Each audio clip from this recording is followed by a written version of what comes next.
할렐루야. 감사합니다. 네, 오늘 11월 마지막 주일을 맞이했습니다. 네, 오늘은 교회력으로도 성령 강림 후 마지막 주일. 오늘의 강단의 색은 절기가 바뀌면서 흰색입니다. 절기가 바뀔 때 마지막은 흰색이거든요. 그래서 오늘 성령 강림 후 마지막 주일 흰색이고요. 그리고 돌아오는 주일이 대림절. 예전에 강림절, 지금은 이제 용어가 또 바뀌어서 대림절. 주님 오심의 기다림의 절기, 색깔은 보라색으로 이제 강단의 색이 바뀌게 됩니다. 오늘 11월 마지막 주일 주님 앞에 나와 예배하는 우리 모든 성도님들을 주님의 이름으로 환영하고 축복합니다. 우리 옆에 있는 분하고 인사합니다. 큰 례 받읍시다.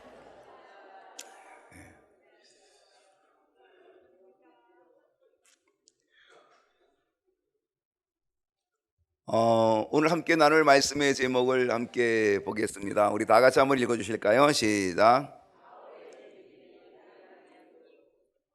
오늘은 바울의 믿음을 함께 나누고자 합니다. 지난주가 추수감사절이었는데 그 추수감사절의 것과 조금 연결이 있습니다. 지난주 추수감사절에 제가 무슨 설교했는지 기억하시나요? 모르겠어요. 범사에 추수감사절이잖아요. 그러니까 범사에 감사하라. 범사에 범사.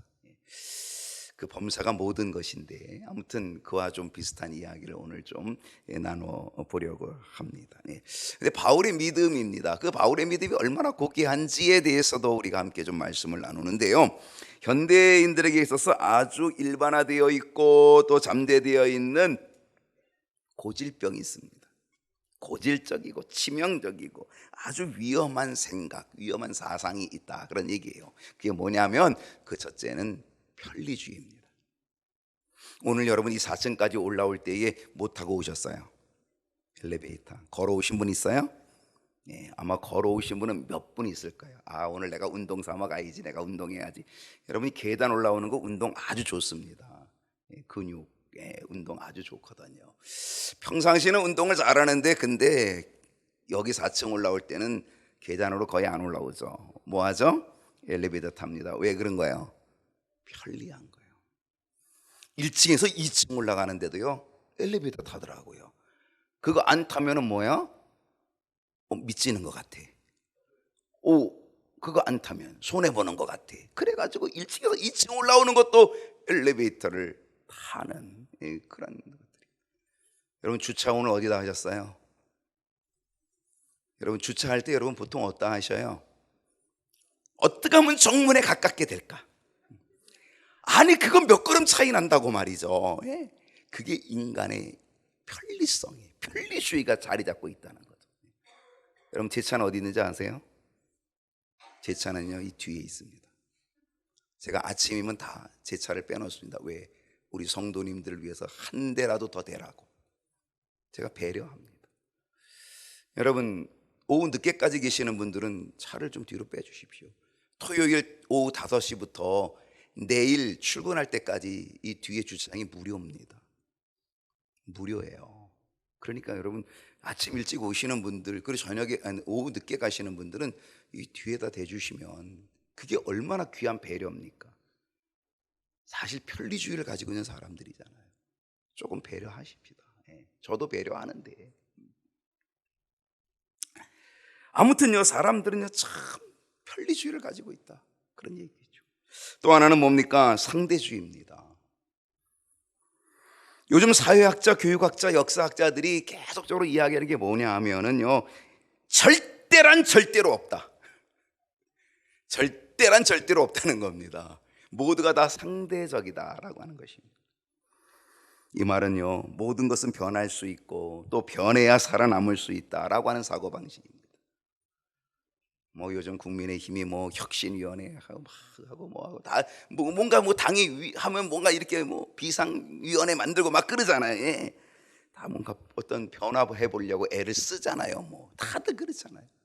사람들은 다 그렇게 생각하는 거예요. 모든 것은 변해고 변해야만 살아남는다라고 하는 것, 그래서 절대는 없다라고 얘기합니다. 이 절대로 없다라고 하는 이 위험성이 뭐예요? 그것은 절대자이신 하나님을 부정하게 된다는 거죠. 하나님도 없어 이렇게 되는 거죠. 아주 위험한 일이죠. 세 번째는 업적주의입니다. 이 말은 결과주의라고 하는 거하고 비슷합니다. 현대인들이 중요하게 생각하는 게 뭐냐면 결과입니다. 어떤 방법, 어떤 과정, 이런 것들은요 중요하게 여기지 않습니다. 꽝 잡는 게 뭐야? 매. 어떻게든지 꽝만 잡으면 돼 라고 하는 거죠. 뭐로 가도 서울만 가면 돼 라고 하는 거죠. 결과를 가지고 모든 걸 평가합니다. 그래서 그 결과, 그 업적, 그거 쌓아두지 못하면 패배자가 되고 낙오를 찍고 패배자로 낙인을 찍는 거죠. 바로 이러한 것이요, 이 편리주의, 상대주의, 업적주의, 이것이 이 사회 속에만 있는 게 아니라 교회 안에도 들어와 있는 거예요. 우리는 편리주의의 영향을 받아가지고요, 우리들은 조금 더 어떻게 하면 좀 편리하게 신앙생활할까, 좀 안타깝죠. 우리의 믿음의 선배들은 정말 편리한 걸 몰랐어요. 겨울에도 그렇게 추운데도 난로가 있어요, 뭐가 있어요. 여러분, 겨울에 새벽에 난로도 없어요. 그 난로는 그냥 주일날 한번 떼든지 아니면 수요일날 뭐 이런 때나 한번 떼든지 그런 떼는 거지, 평상시는 뗄 수도 없고요. 그거 한번 떼려고 그 불 지피려면요, 그 지피는 시간, 새벽 기도 시간 다 가요.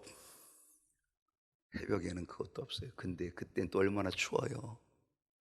그 추운데도 난로도 없는데 그 마룻바닥에 와서 기도하는 거예요. 여러분, 그 신앙 우리 어림도 없죠. 우리는 얼마나 편리주의 속에 살아가고 있는지 모릅니다. 어떻게 하면 편하게 좀 신앙생활 해볼까? 여러분, 이 상대주의는 어떻습니까? 모든 게 다 상대적이라는 거죠. 기독교도 상대적인 거예요. 그러니 구원이 꼭 기독교에만 있어? 아니야, 절대는 없어. 이 기독교라는 것도 모든 종교 가운데 하나야. 모든 종교 중에 하나일 뿐이야. 그냥 우리가 음식을 내 입맛에 맞아서 먹는 것처럼 그냥 입맛에 맞게 그냥 하나 종교를 택하는 것 뿐이야. 이런 생각으로 사로잡혀 있다고 한다면 우리 신앙이 어떻게 되겠냐는 거죠. 근데 이러한 것들이 자꾸 교회 안으로 파고들고 있다는 거예요. 업적주의, 이건 실리주의의 영향을 받아가지고요, 좀처럼 희생하지 않아요. 과정이 얼마나 중요합니까? 근데 그 과정, 주님은 어떤 과정을 얘기하는 거예요? 나를 따라오려거든 십자가를 지고 나를 따라오라. 그게 과정이잖아요. 우리가 그리스도를 따라가는, 닮는 것은 십자가를 지고 가는 과정이 필요한데, 근데 우리는요 그냥 그런 과정을 다 빼버리고 가는 거예요. 희생하지 않으려고 합니다. 손해보려고 하지 않습니다. 그래서 우리의 신앙이 아주 얄팍한 신앙이 되어버리고 마는 거죠. 정말 그리스도인다운 그런 신앙이 되기 어렵다라고 하는 것입니다. 그래서 오늘 우리는 하나님 앞에서 정말 귀한 믿음, 고귀한 믿음, 값비싼 믿음, 이것을 한번 이야기해 보려고 하는데, 그것을 누가 가지고 있었냐? 사도 바울이 가지고 있었다는 거죠. 오늘 이 사도 바울의 모습을 통하여서 이 사도 바울이 가지고 있던 고귀한 믿음이 어떤 것이었는지를 우리가 한번 좀 생각해 보려고 합니다. 오늘 주제입니다. 바울의 믿음이 고귀한 이유는 무엇일까요? 그 첫 번째는 이것입니다. 바울의 믿음이 고귀한 이유, 첫 번째, 다 같이 한번 읽어볼까요? 시작. 빌립보서 4장 12절 말씀 한번 다 같이 한번 읽어주시면 좋겠습니다. 시작. 나는 비천에 처할 줄도 알고 풍부에 처할 줄도 알아 모든 일 곧 배부름과 배고픔과 풍부와 궁핍에도 처할 줄 아는 일체의 비결을. 여러분, 이 말씀 속에서 우리가 한 가지 주목해야 될 것이 있어요. 그것이 뭐냐면 모든 일. 뭐라고요? 모든 일. 여러분, 이 모든 일이라는 게 뭐예요? 어떤 건 되고 어떤 건 아니고 아는 거죠. 지난주 설교 제목이 뭐예요? 어떻게 감사하라? 어떤 경우만 감사해라. 좋은 것만 감사해라. 감사할 것만 감사해라. 그게 아니잖아요. 범사에, 그 범사가 뭐예요? 모든 거예요. 모든 일이에요. 오늘 이 모든 일이라고 하는 게 아주 중요한 거예요. 모든 일. 이것은요, 물질적인 것만 얘기하는 게 아니에요. 우리의 삶의 모든 것, 물질적이든 영적이든 모든 것들.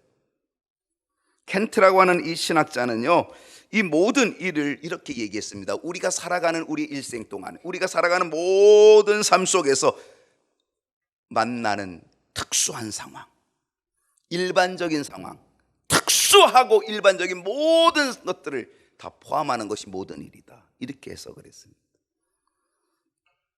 여러분, 우리가 성경을 읽어보면은요, 성경에 위대한 인물들이 있습니다. 정말 진실된 하나님을 향한 합당한 믿음으로 살아갔던 사람들이 있는데요, 그들은요 정말 비천에 떨어졌을 때, 비천에 처해졌을 때 그들이 어떤 신앙으로 승리했는지, 그리고 어떤 결과를 초래했는지를 우리에게 가르쳐주고 알려주고 있다는 것이죠. 요셉이 어떻습니까? 요셉은 야곱의 사랑받는 아들이었습니다. 11번째 아들, 라헬이 낳은 아들. 그래서 이 야곱은 요셉을 너무 사랑해서 요셉은 언제나 뭘 입혔어요? 자기 옆에 두고 품 안에 두고 늘 채색 옷을 입혔습니다. 그렇게 왕자의 대접을 받았던 이 요셉이 어느 한순간에 아주 비천의 나락으로 떨어집니다. 은 20의 노예로 팔려갑니다. 그것도 아주 머나먼 곳에, 늘 아버지 집에서 채색 옷만을 입었던, 왕자의 대접을 받았던 이 요셉이 노예로 팔려가는 거죠. 은 20에 팔려가는 거죠. 그것도 어떻게 됐어요? 보디발의 집에 갔다가 거기서 누명을 쓰고 감옥에까지 들어가는 거죠. 아주 비천의 나락으로 떨어졌다는 거예요. 그런데 그런 비천한 중에 비천에 처할 줄 아는 믿음의 사람이 되었던 거죠. 그 상황 속에서 그는 믿음을 잃지 않습니다. 그는 정결한 삶을 잃어버리지 않습니다. 하나님을 잃어버리지 않습니다. 그 속에서 믿음을 지켜납니다. 그래서 하나님은 그 비천한 그 자리에서 그를 건져내 주시고 애굽의 총리가 되는 은혜를 허락해 주신 줄로 믿습니다. 그게 비천에 처할 줄 알았던 요셉의 결말이죠. 다니엘은 어떻습니까? 다니엘은요, 바벨론의 포로로 끌려가긴 했지만, 그런데 그것을 인정을 받아가지고 바벨론 왕이 참모 중에 참모로 그를 택하였습니다. 바벨론 사람들이, 원주민들이 보니까 이게 굴러온 돌이 어떻게 이 참모 중에 참모가 될 수 있어? 그래가지고 이 다니엘을 어떻게 끌어내리고 죽이려고 하고, 그래가지고 30일 동안 다른 신에게 기도하거나 절하거나 이렇게 하면은 사자굴에 집어넣기로 다 조약을 만든 겁니다. 조서를 꾸민 거죠. 근데 다니엘은 그것을 알고도 어떻게 했습니까? 믿음을 저버리지 않은 거죠. 믿음을 지키는 거죠. 그는 정말 큰 높은 자리에 있습니다. 그 높은 자리를 유지하려면요, 기도 안 하면 됩니다. 그런데 그는 어떻게 했어요? 그런데 그는 기도했다는 거예요. 하나님께 기도하고 예루살렘 향한 창문을 열고 기도했다는 거예요. 하루 3번씩이나 기도했다는 거예요. 결국 그 결과 어떻게 됐어요? 그는 비천의 나락으로 떨어집니다. 어떻게 떨어져요? 사자굴에 떨어지는 거죠. 죽음의 굴에, 굶주린 사자 떼들이 있는 그곳으로 떨어지게 된다는 거예요. 그러나 다니엘은요, 그것도 두려워하지 않습니다. 그리고 믿음을 지키는 다니엘, 결국 하나님께서 그 사자의 입들을 다 막아주셨고요, 그 믿음을 지킴으로 인하여 하나님이 그를 보호해 주셔서 그를 더 건져주시고, 그 사자굴에서 건져주시고 그를 더 높은 바벨론의 높은 자리로 만들어 주신 줄로 믿습니다. 다윗은 어땠을까요? 다윗은요, 골리앗을 죽였습니다. 나라를 구한 영웅이 됐습니다. 나라를 구한 영웅. 사울이 죽인 자는 1000, 다윗이 죽인 자는 10,000,000, 나라의 영웅이 됐다는 거예요. 그럴 때 어떻게 됐어요? 사울왕이 다윗을 미워해가지고 다윗을 죽이려고 합니다. 그래서 이 다윗이 사울을 피하기 위해서 도망치고 사막으로 도망치고 골짜기로 도망치고 동굴로 도망치고, 그 도망치고 어디까지 비천의 나락으로 떨어집니까? 일개 나라의 영웅에서, 사울이 죽인 자 1000, 다윗 죽인 자 10,000,000, 그 영웅의 자리에서 완전히 비천한 자리로 떨어져가지고 어느 정도 떨어지냐면은, 사울이 일부러 침을 질질 흘리고 미친 척 하는 거예요. 그래야지만 살아남으니까. 그래서 침을 질질 흘리고 미친 척을 해서 살아남을 정도로 그렇게 비천한 자리로 떨어졌다는 거예요. 그런데 그곳에서 다윗은 뭐합니까? 여호와는 나의 목자시니 내게 부족함이 없으리로다. 정말 그런 믿음을 지키고 하나님에 대한 믿음을 굳게 잡은 거죠. 하나님이 기름 부은 종, 하나님이 기름 부은 왕, 그가 나의 원수이지만 그 왕을 내가 죽이는 것은 하나님이 기뻐하지 않아. 그래서 사울을 죽일 기회가 2번씩이나 있었지만 다윗을 죽이지 않았다는 거예요.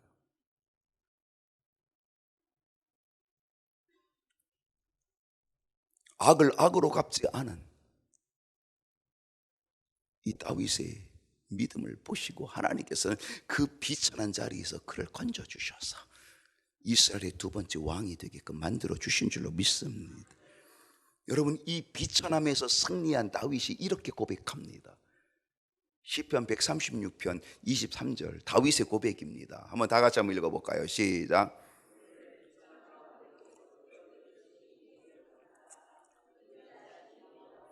할렐루야.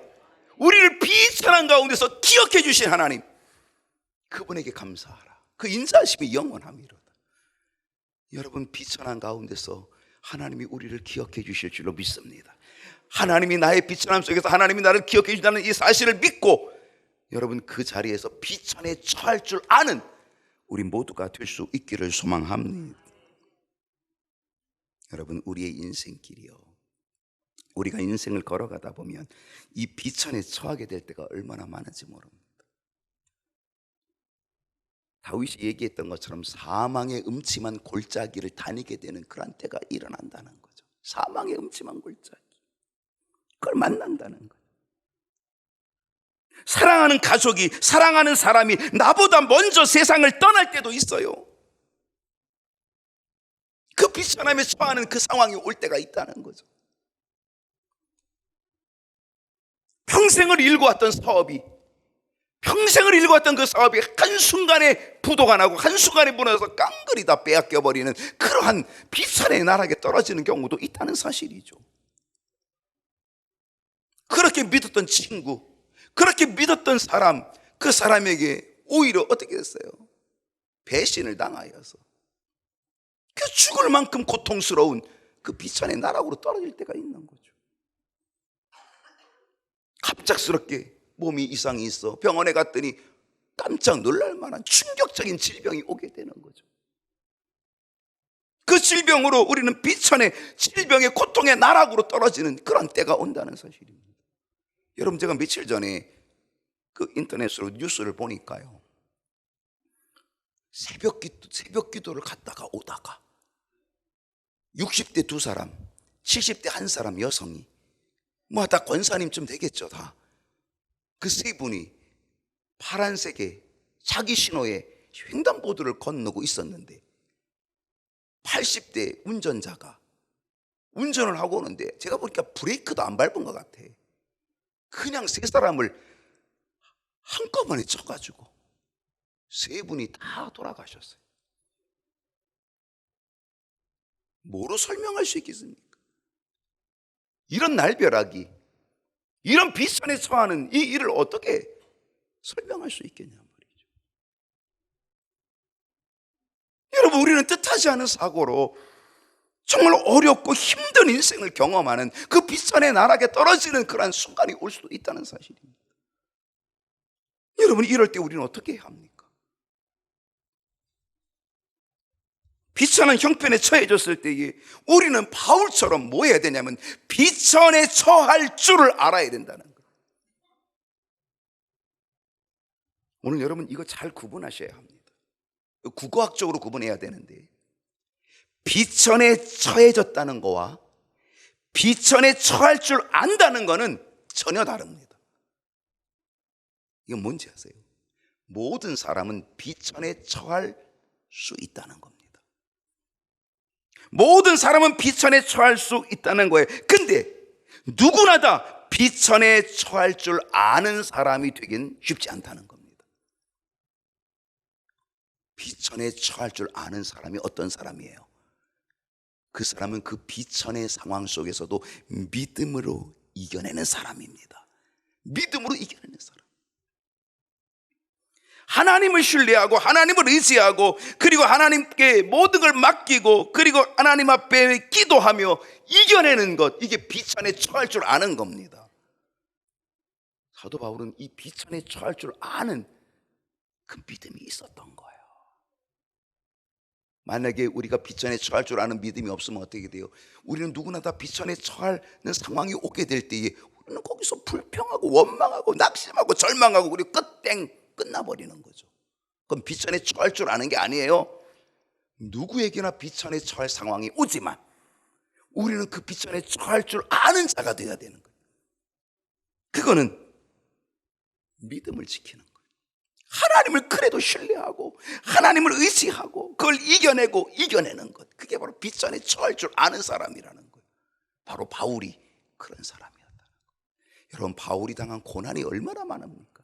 바울이 무지மை한 고난을, 죽음의 고비를 넘어가고요, 매를 맞는데 얼마나 숱한 매를 맞고요, 감옥에도 얼마나 많이 갇히고요. 그는 그 비천에, 엄청난 비천에, 근데 거기에 처할 줄 아는 것, 결코 하나님을 부인하지 않고 원망하지 않고 오히려 감사하고 기도하고 찬송하면서 비천에 처할 줄 아는 능력, 그것이 바울의 믿음인 줄로 믿습니다. 우리는 이 믿음, 이 비천에 처할 줄 아는 법을 배워야 합니다. 어떻게 할 수 있을까? 바로 그것이 바로 믿음입니다. 믿음이 비법입니다.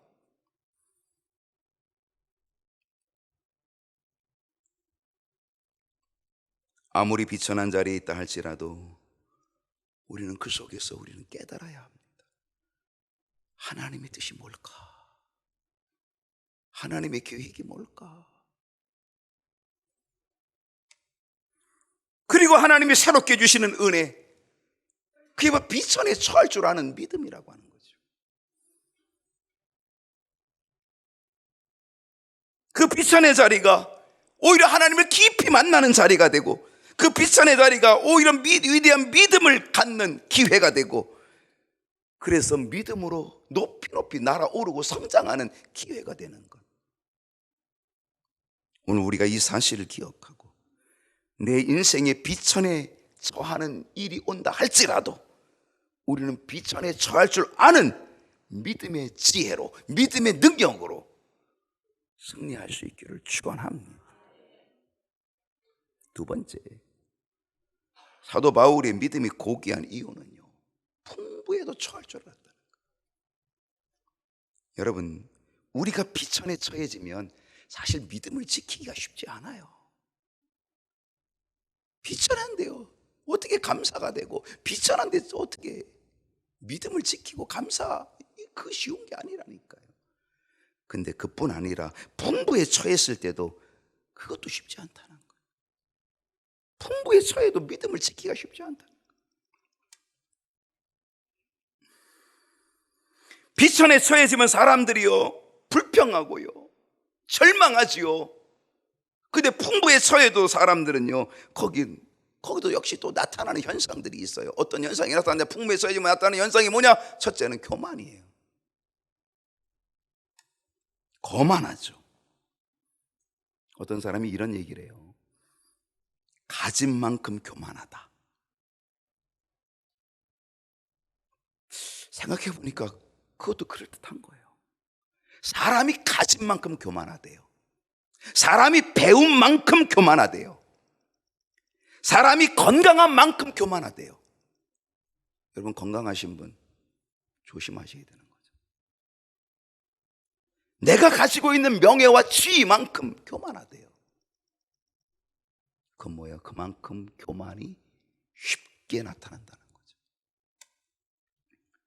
심리학적으로요, 자기 자신을 귀중하게 여기는 이 자존감은 정신적 건강에 아주 좋은 거예요. 자존감. 그러나 자신만을 사랑하는 것, 자신만을 귀하다고 여기는 것, 이건 잘못된 거죠. 교만한 사람은 자기만을 생각해요. 그래서 다른 사람 이야기를 듣지 않아요. 다른 사람들의 충고, 다른 사람들의 이야기 다 무시해요. 아나무인 이렇게 되고 마는 거예요. 성경 한 군데 보겠습니다. 잠언서, 지혜서죠. 잠언 9장 8절을 한번 다 같이 봅시다. 거만한, 시작.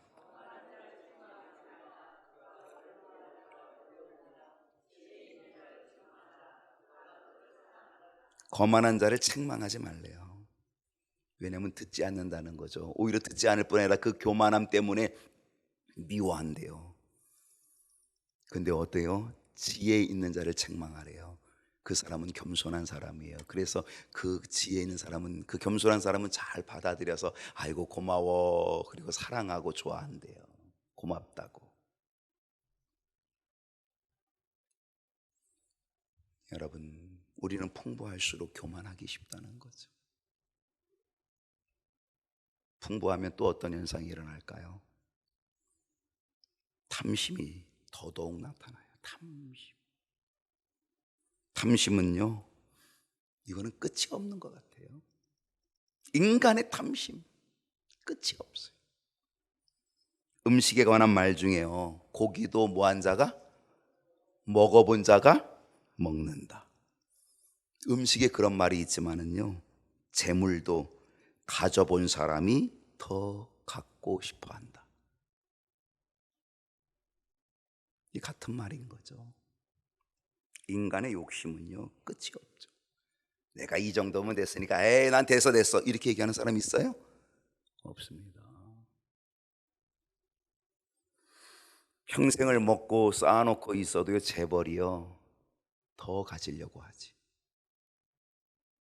그거 다 쓰고 죽지도 못해요. 다 쓰고 절대 못 죽어요.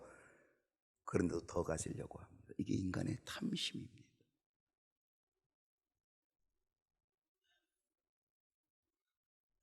옛날에 그런 얘기 있잖아요. 개구리가 이만큼이면 돼? 내 배가 이만큼이면 돼? 그러다가 어떻게 됐어요? 결국은 터져버렸어. 뻥 터져. 우리의 인생이 조금만 더 하다가 결국은 터져버리는 그런 인생으로 마감하는, 그것이 우리들의 모습 아니냐라고 하는 거죠. 풍부하게 되면 어떤 일이 일어납니까? 하나님을 잃어버리기 쉽습니다. 사실 여러분, 풍부하면 어때야 돼요? 뭐 해야 돼요? 풍부하면 감사해야죠. 하나님의 은혜 감사해야죠. 근데 우리는 오히려 풍부하면 하나님의 은혜를 잊어버리기 쉽다는 거예요. 사람의 본성은요, 무언가를 의지하고자 하는 본성이 있대요. 그래서 아이들은 누구를 의지할까요? 부모를 의지해요. 나이 많으신 부모님들은 누구를 의지할까요? 자녀를 의지해요. 그게 본성이라는 거예요. 의지하고자 하는 본성이 있다는 거예요. 그리고 권력이 있다 그러면 권력이 있는 자를 의지하고 싶은 마음이 그게 본성이라는 거예요. 근데요, 이 세상에서 가장 많이 의지하고 싶은 대상은 뭔지 아세요? 뭐를 가장 의지하고 싶을까? 뭔지 아세요? 그게 돈이에요. 자녀가 부모를 왜 의지하고 싶어요? 돈 때문에. 부모가 왜 자녀를 의지하고 싶어요? 돈 때문에. 왜 권력 있고 힘 있는 사람 왜 의지하고 싶어요? 돈 때문에. 콩고물 떨어뜨려서 그거 먹으려고. 그래서 재물이 없을 때에는 하나님만을 의지하다가도 재물이 좀 생기게 되면은요, 많은 사람들이 하나님을 떠난다는 거예요. 이 세상에 돈이면 안 되는 게 없어. 돈이 최고지. 이렇게 된다는 거예요. 바로 그때부터 돈의 마력에 빠지기 시작한다는 거죠. 그래서 하나님이 멀리 돈의 마력에 빠져서 하나님이 멀어지는 거예요. 그걸 뭐라 그래요? 맘모니즘. 그래, 맘몬. 이 세상은 돈이면 다 돼. 이 맘모니즘에 빠지는 거죠. 그래서 잠언에 아굴은 이렇게 하나님께 기도하는 거예요. 잠언 30장 9절을 볼까요? 이렇게 기도합니다. 혹 내가 배불러서 하나님을 모른다 할까봐. 혹 내가 배불러서 여호와 하나님이 누구냐고 할까봐. 혹 내가 가난하여서 도둑질하고 하나님의 이름을 욕되게 할까봐 내가 두려워합니다. 하나님, 나로 하여금 가난하게도 마옵시고 나로 하여금 부하게도 마옵소서. 이게 아굴의 기도였대요. 아굴의 기도.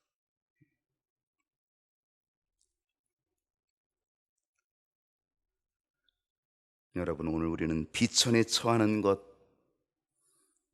우리는 그것과 더불어서 우리는 풍부에 처하는 것도 우리는 극히 조심해야 된다는 것. 우리가 가지고 있는 모든 건 다 하나님의 것이고, 그렇게 생각하시나요? 여러분이 가진 거 다 하나님의 것이라고 생각하시나요? 그러기에 여러분에게 주어진 재물은 은혜입니다. 은혜. 내 것이 아닌데 하나님이 내 것인 것처럼 사용할 수 있도록 허락해 주신 은혜입니다.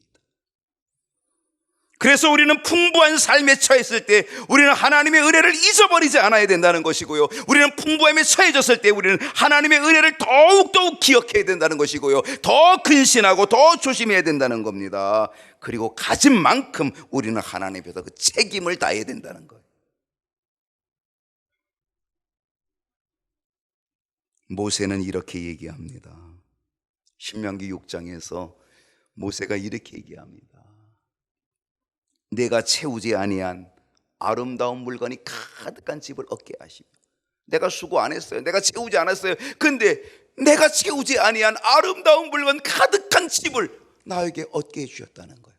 내가 파지한 운물을 차지하게 해주시고, 내가 심지 아니한 포도원과 감람나무를 차지하게 해주시고, 내게 배불리 먹게 하실 때에 너는 조심하라. 그렇게 풍부해지거든 너는 조심하라. 너를 애굽 땅 종되었던 집에서 너를 인도하여 내신 여호와 하나님을 결코 잊어버리지 말고 하나님의 은혜에 감사하라. 풍성하게 될 때 하나님을 잊기 쉽다는 거죠. 그때 우리는 조심해야 된다는 거예요. 하나님을 잊지 않아야 된다는 거죠. 그것이 풍부에 처할 줄 아는 믿음인 줄로 믿습니다. 바울의 믿음이 고귀한 이유 세 번째입니다. 다 같이 읽어봅시다. 시작.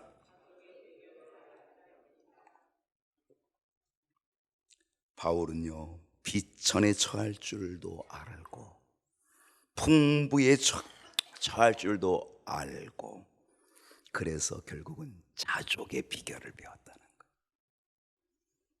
바울이 특별한 극기 훈련을 했을까요? 정신 수양을 했을까요? 고도의 교육을 통하여서 그의 의식이 개혁되었을까요? 그건 아닌 거죠. 바울이 비천에 처할 줄도 알고 풍부에 처할 줄도 알았던 것은요, 그러면서 자족하는 이 삶을 살 수 있게 되었던 것은요, 그것은 무엇이냐라고 하는, 무엇 때문이냐라고. 오늘 본문이 그 답을 주고 있습니다. 오늘 빌립보서 4장 12절로 13절인데요 다 같이 한번 읽어봅시다. 시작. 나는 비천에 처할 줄도 알고 풍부에 처할 줄도 알아. 모든 일 곧 배부름과 배고픔과 풍부와 궁핍에도 처할 줄 아는 일체의 비결을 배웠노라. 내게 능력 주시는 자 안에서 내가 모든 것을 할 수 있느니라. 아마 여러분이요, 이 빌립보서의 말씀 가운데 이 빌립보서 4장 13절을 다 암송하고 있을 거예요. 그리고 되게 좋아할 거예요. 내게 능력 주시는 자에서 내가 모든 걸 할 수 있어. 내게 능력 주시는 자에서 내가 모든 걸 할 수 있어. 와, 이건 되게 큰 능력이야. 내게 능력, 그래 능력 이렇게 여러분 혹시 생각할지 모르지만 사실 이 말씀은요, 이 앞에 있는 거하고 연결되는 겁니다. 연결. 여러분, 이 능력이 뭔지 아셔야 돼요. 내게 능력 주시는 자에서 내가 모든 것을 할 수 있는 이것이 뭔지를 아셔야 된다니까요.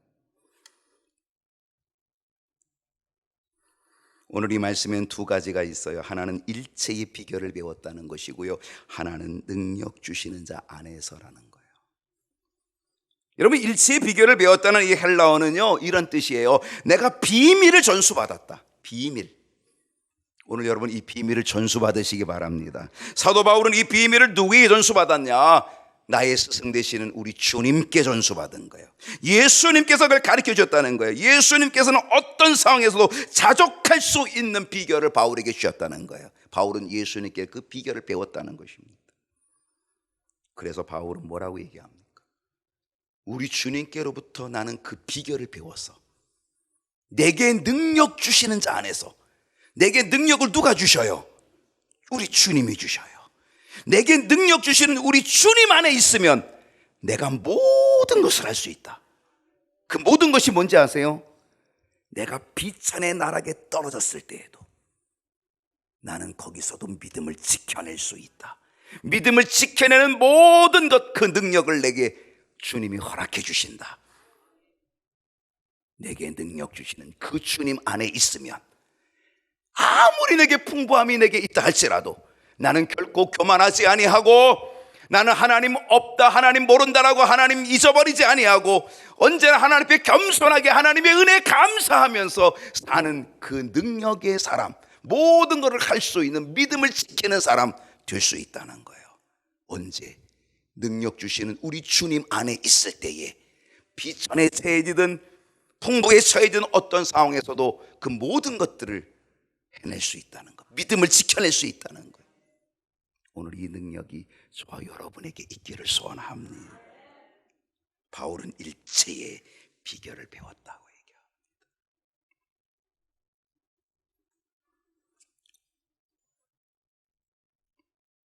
우리는 연약합니다. 우리는 정말 연약한 존재입니다. 그러나 우리 주님이 함께 하시면 우리의 사정은 달라집니다. 내게 능력 주시는 자 안에서, 우리 주님 안에서 있다고 한다면 우리의 사정은 달라집니다. 내가 비천한 자리에서도, 풍부한 자리에서도 자족하는 비결을 배우는 은혜의 능력을 얻게 될 줄로 믿습니다. 내게 능력 주시는 주님의 능력, 저와 여러분에게 임하여서 그 능력 속에 자족하는 일체의 비결을 가지고 믿음의 승리자가 되기를 주님의 이름으로 축복합니다. 기도하겠습니다.